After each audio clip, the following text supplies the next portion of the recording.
இப்போ முதல்வர் வந்து நிதி ஆயோக் கூட்டத்துக்கு கலந்து இருக்காரு. அந்த நிதி ஆயோக் கூட்டத்துல பிரதமர் கிட்ட தனியா 1 மணி நேரம் பேசுறதுக்கு வேணும் அப்படின்னு சொல்லிட்டு டைம் கேட்டு பேசியிருக்காரு. என்ன காரணம்?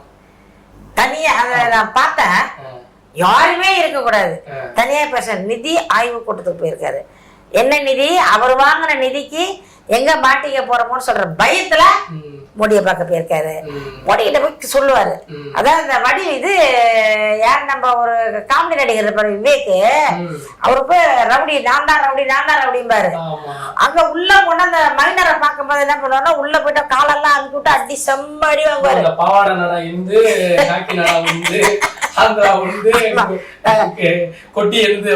சொல்லுவார்ல, அதே போல சொல்லிருப்பாரு. மோடிஜி நீங்க டெல்லியில நீங்க இருங்க, நீங்க எப்ப வந்தாலும் நான் கருப்பு கூட குடிக்க மாட்டேன், கருப்பு பலூன் விட மாட்டேன், வெள்ளை பலூன் தான். அதனால வந்து உங்க காலில் வேணா விழுவுறேன், தயவு செய்து இந்த ஈடில இருந்து என்ன காப்பாத்துங்க. அதுக்காக தான் போயிருக்கேன். அதுக்குதான் அவ்வளவு அக்கறையா மக்கள் மேல. மக்களுக்கான நிதியை கொடுக்கணும், கல்வி நிதி ஒதுக்கணும், ஜிஎஸ்டி பத்தி நாங்க குறைக்கிறதுக்காக போயிருக்கோம், மக்களுக்கான நலனுக்காக நாங்க போயிருக்கோம். அவ்வளோ